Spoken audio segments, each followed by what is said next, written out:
Hello dostlar, sizге көрсетіп жатырмын.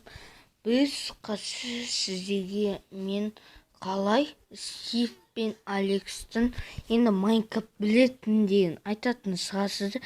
Енді қалай Стив пен Алексті орнына не өз скиндарыңызды қоя аласыздар. Ол өте сложно емес. Сіздерге енді қиын шығар. Енді анық көрінгенде мен былай еткім кепті. Мне замена полев, мне былай каусик крымс и скетта. Замена полев и дұстап қалғанымыз. Мне сосын маған крымс, сосын скинске крымс, сосын скин панкска крымс, сосын басы деген файлға крымс. И мне так сіздерге көрсетіп кетейін. Мне былай ұзынша көрсетіп кетейін. Скинс.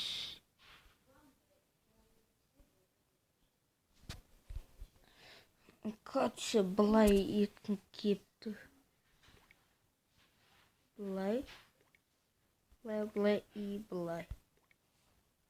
Басыны басам и осының орнына өз скиндарыңызды қоя аласыздар. Менің скин осындай. Таңдап қоймаңыздар енді қалай скин жасадым. Сосын өз скиндарыңызды қоясыздар. Сосын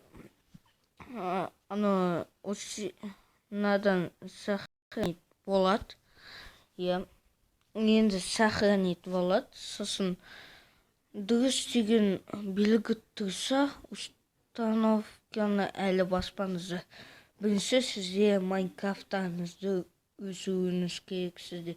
Сосын қайтадан осы перезиняға кіріп установить етесізде. И Майнкрафтқа кіргенде Алексті орнында осындай скин тұрады. Сіздердің қалаған. Сондықтан сізде ұнаса лайктарыңызды басыңыздар. И біздің видеомыздың уақытын аз көру үшін подписаться етіңіздер. И чао!